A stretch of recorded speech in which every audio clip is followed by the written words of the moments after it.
15 anos, inocente. E ele recusou sair antes de ser absolvido. Esse detalhe muda tudo, porque não era sobre liberdade, era sobre verdade. E a diferença entre as duas coisas custou mais do que qualquer tribunal consegue medir. Se você quer entender como o sistema funciona de verdade, segue o canal. Tem um caso novo todo dia. Ativa o sino, você não vai querer perder o próximo. Francisco Mairlon Barros Aguiar tinha 22 anos em 2010. Morava em Brasília. Era jovem, trabalhava, tinha família. Mãe, irmãos, uma vida que ainda estava começando. Não era nenhum nome nos jornais. Era só mais um rapaz da periferia do Distrito Federal, com o tipo de rosto que ninguém memoriza e o tipo de história que ninguém conta. Até o dia em que o sistema decide contar por você. Ele tinha irmãos menores que o admiravam. Tinha uma mãe que sabia quem ele era. Tinha um futuro que ainda não tinha forma, mas existia. Como todo futuro aos 22 anos existe. Vago e possível. O que Mairlon tinha a perder era exatamente isso. A possibilidade. A chance de errar sozinho, de crescer sozinho, de construir qualquer coisa que fosse sua. Tudo isso foi tirado numa tarde, com uma acusação, com documentos, com a frieza mecânica de quem processa nomes e não vidas. Em 2009, 3 pessoas foram assassinadas no apartamento 113 Sul, em Brasília. A vítima principal era José Guilherme Vilela, ex-ministro do Tribunal Superior Eleitoral. Junto com ele, morreram sua esposa, Maria Carvalho, e Francisca Nascimento, empregada da família. Um crime brutal. A cidade exigia resposta. A polícia exigia resultado. E quando o sistema exige resultado com pressa, alguém sempre paga a conta. Mairlon foi apontado como um dos executores. Preso em 2010. Condenado. Enviado para a Papuda, o maior presídio do Distrito Federal. A lógica do processo era simples, quase entorpecente na sua normalidade.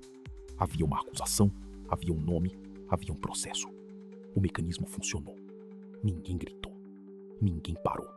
Os papéis foram assinados, os carimbos foram dados, as portas foram fechadas. Mairlon entrou. O mundo continuou do lado de fora. Dentro da Papuda, os anos começaram a pesar. Não de uma vez. O peso nunca vem de uma vez. Vem aos poucos, como a umidade que entra pela parede. Um aniversário perdido. Um irmão que cresceu sem ele. Uma mãe que envelhece do lado de fora do vidro de visita. Mairlon passou 15 anos dizendo a mesma coisa. Eu não fiz. 15 anos ouvindo o silêncio do sistema em resposta. Mas aqui é onde a história vira. Porque enquanto ele apodreceria numa cela e esperaria cumprir a pena para sair, ele fez uma escolha que ninguém esperava. Em abril de 2024, uma equipe de documentário entrou na Papuda para entrevistá-lo. As câmeras estavam ligadas. E Mairlon olhou direto para a lente e disse: eu só aceito sair daqui, inocentado. Não era discurso, não era performance. Era um homem que entendeu que sair pela porta do cumprimento de pena seria aceitar uma mentira com o próprio corpo. E ele não estava disposto a isso. Do lado de fora, os irmãos ouviram e fizeram algo que a maioria das pessoas não faria. Decidiram estudar direito, para entender o que havia acontecido, para um dia, talvez, poder ajudá-lo. E aí veio o detalhe que ninguém esperava. Uma organização internacional que já havia inocentado centenas de pessoas ao redor do mundo chegou até o caso de Mairlon. O Innocence Project assumiu a defesa.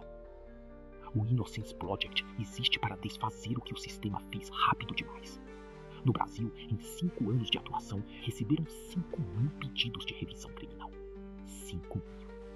E em 95% desses casos, a pessoa era pobre, negra, sem acesso a uma defesa técnica de qualidade. Mairlon se encaixava em cada um desses critérios. A organização começou a desmontar o caso, peça por peça. O que havia sustentado a condenação? O que havia de sólido naqueles papéis que fecharam uma porta por 15 anos? Uma das questões centrais era a confissão, ou o que havia sido apresentado como tal. O Innocence Project chama isso de falsa confissão, quando alguém admite um crime que não cometeu, frequentemente sob pressão, medo, exaustão, ameaça. Nos Estados Unidos, desde 1989, esse fenômeno aparece em parcela significativa das condenações revertidas. No Brasil, os números ainda estão sendo descobertos, porque o sistema demorou décadas para começar a procurar.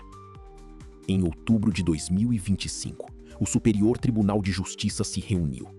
A decisão foi unânime. Francisco Mairlon Barros Aliar era inocente.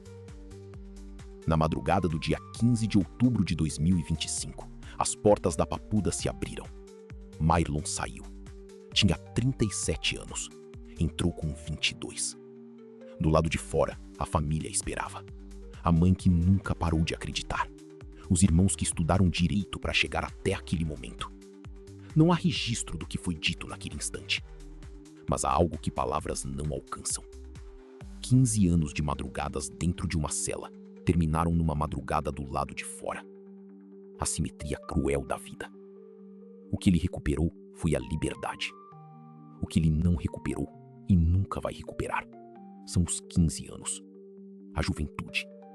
Os 22 aos 37. Nenhuma decisão judicial devolve isso. Depois da inocentação de Mairlon, o Conselho Nacional de Justiça anunciou a criação de um laboratório para estudar erros da justiça. Uma admissão institucional de que o problema existe, de que Mairlon não foi exceção, foi evidência. O que esse caso deixa não é uma resposta. É uma pergunta que o sistema brasileiro ainda não soube responder. Quando um mecanismo funciona perfeitamente e ainda assim condena um inocente, o problema é o mecanismo ou é quem o alimenta? Mairlon passou 15 anos numa prisão que o Estado construiu com leis, processos e assinaturas. Tudo legal, tudo documentado, tudo errado. E os irmãos que estudaram direito para salvá-lo, o que eles encontraram quando chegaram lá dentro do sistema? Encontraram o mesmo sistema que prendeu o irmão. Só que desta vez, com conhecimento suficiente para usá-lo ao contrário. A pergunta que fica não tem resposta fácil. Quantos Mairlons ainda estão dentro da Papuda, esperando alguém que estude direito por amor? O que você faria no lugar dele? Aceitaria sair pelo cumprimento da pena? Ou esperaria pela inocentação? Comenta aqui embaixo. Se esse caso te impactou, deixa o like e se inscreve. Tem um caso novo todo dia aqui no canal.